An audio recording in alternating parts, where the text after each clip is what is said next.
Peace and blessings, y'all. In this corner boxing 24. Good evening, good evening. How's everyone doing this evening? Hope everybody's doing well. I'm doing pretty good on this side. Can't complain. As always, God is great and God is good. So, I want to talk a little bit tonight about that Showtime card. That was a pretty good card, man, from top to bottom. All right? That was a very good card. I really liked that card last night. With the main event being Omar Figueroa Jr. against Sergey Lipinets. But I really want to talk about the Hector Garcia fight and the Gutierrez fight, and then the Puello and Akhmedov fight. I want to talk about those two fights in particular because there were two Dominican fighters, first ever to have a championship, to have a belt at 130 in the 140-pound division, and that being Hector Garcia, who beat Gutierrez, and Alberto Puello, who beat Akhmedov. And what I want to talk about, right, is, first let me touch on Hector Garcia, right? Hector Garcia was 15-0. Well, he was 14-0, and he fought Chris Colbert, and he beat Chris Colbert very convincingly, unanimously, knocked him down in the fight, just totally dominated him, right? I didn't really know too much about Hector Garcia, man, but I found out a little bit about him, his background in the military, and the fact that he just was a prospect, a hopeful, and he got his shot, and when he got his shot with Colbert, man, he took advantage of it. And I will say, man, he got some fight game in him, bro. He can fight. You know what I'm saying? He's a southpaw, which is always the best style, and he know how to throw them hands. You know what I'm saying? He puts punches together. He puts combinations together. He goes to the body, which I love. I love that body work. And he got a good fight game. You know what I'm saying? So he dominated Chris Colbert, and he came back. And that was a few months back. And he came back and he fought Gutierrez, who was the WBA champ, who was on a 7-fight win streak.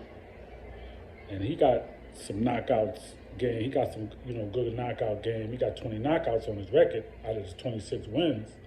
And, he put it on him last night. You know what I'm saying? Gutierrez, I don't know, he's not busy enough. He stands right there. His defense ain't the greatest. He's not busy enough. He don't throw enough punches. He just kept waiting. And I guess that's just how he fights. He just waits for you, to see what you're going to do. And then he try to throw something here or there. But he don't throw 1, 2, 3, 4 punches. 1, 2, 3, 4, 1, 2, 3, 1, 2, 3. He threw 1, 1, 1. And he caught Garcia with some shots now, some good shots. And there was a point, where he kind of, hurt him, kind of rocked him to me. You know what I'm saying? And he looked like he was gaining some momentum in them last rounds of the fight. But Garcia, man, he kind of welcomed it, man, and he kept putting it on him. So I got a lot of respect for Hector Garcia, man. And I will say, even though I know he can't beat Shakur Stevenson, he will give him a good fight, okay? Shakur Stevenson will have his hands full with Hector Garcia if they fight. And I know he will win it, but that's going to be a good fight for him, a tough fight, a fight that he's going to win, but he's going to be in a fight. You know what I'm saying? I think Hector Garcia will be his toughest fight. That's my opinion. Valdez was supposed to be the toughest, even though, it really wasn't too hard. Shakur just wiped him. But the way Garcia fights, and the body attack and the punches that he puts together, I think it'll be a little bit harder. Now, one thing I will say, though, I did notice he can be tagged. Gutierrez did tag him. He did hit him with that right. He did hit him with that straight right, and he did hit him with some lefts, with some hooks. So he can be hit now. But what I notice is, he looked like he could take a shot, too. So he's definitely a tough customer.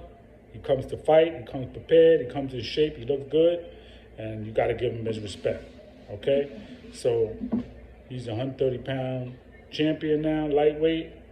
He put his work in, and now he's there. So now he's in line for a Shakur Stevenson fight, based upon what Shakur Stevenson, we know he's going to fight. His next fight, September 23rd, Consejo. And I know I'm pronouncing his name wrong. I can't pronounce his name right, but Roberson Consejo, he fights on the 23rd at Prudential Center. And we know most likely he's going to win that fight. So after that, hey, he may be in line for Garcia. I think that's a good fight for him to really showcase his skills even more. A dude that's going to box, not just a slugger. A boxer dude that's going to box with you, that's going to really take your game to the next level. I think that's the kind of fight that Shakur needs. Okay, and then, I don't know if he's going to unify or be undisputed at 130, and I don't think he has to. I think that he just needs to, get a fight like that and then think about just making his move to 135 and making some noise up there, because at the end of the day, man, I have all them belts, man. It's a lot of fees for that. But he can do it. You know what I'm saying? He can take this belt from Garcia, and then he could get that other belt, that IBF belt, and then he's on his way, because he already got the WBC and the WBO. So, it's up to him. But we'll see what happens with that. So also I wanted to touch on Alberto Puello and that Akhmadov fight. And, congratulations to him, another Dominican champion at 140, right? First time ever. But here's the thing, what I don't like. What I don't like is Steve Farhood and his unofficial scorecard.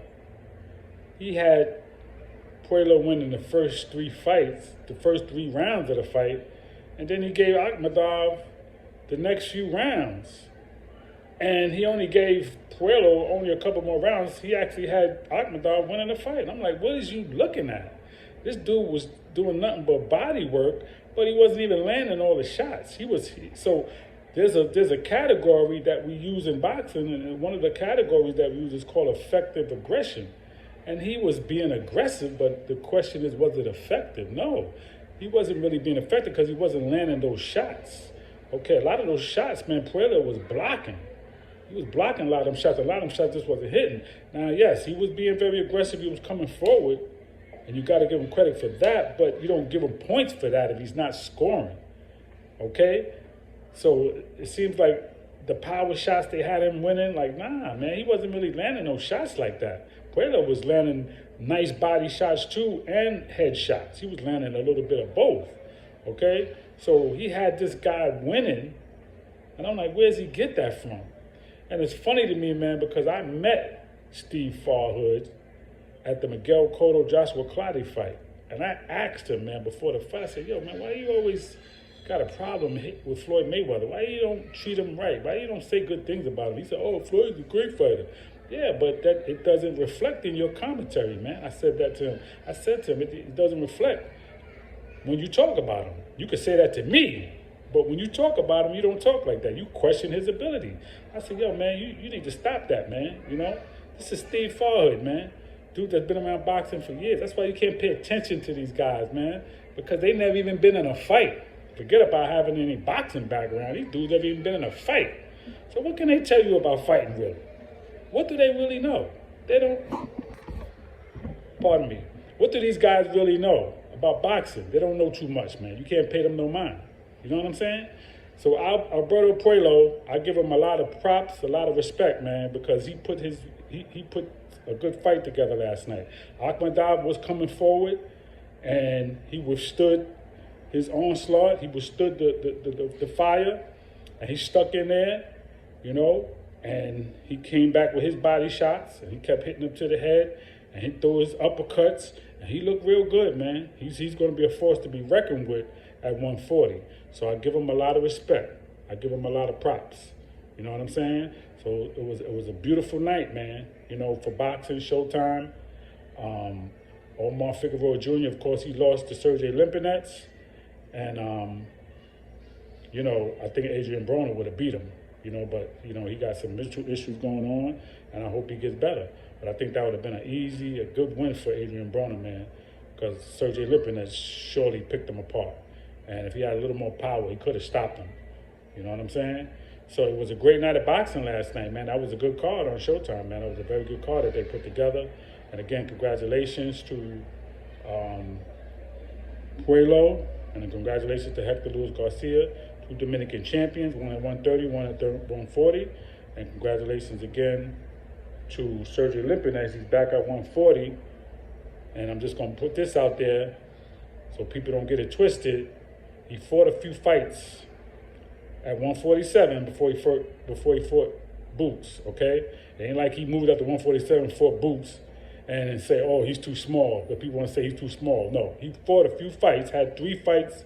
He actually won 3 fights at 147 before he fought Boots, okay? So don't try to act like he was too small for Boots. No, he probably can't hang out at 147, but he was fighting there before he fought him. He didn't move there to fight him, okay? So let's not get it twisted. He just got beat by a better man. Now, if 140 is the right division for him, then that's what it is. But only he knows that. But nobody asked him to move to 147. He did that on his own. All right? So peace and blessings in this Corner Boxing 24. Please subscribe to the page.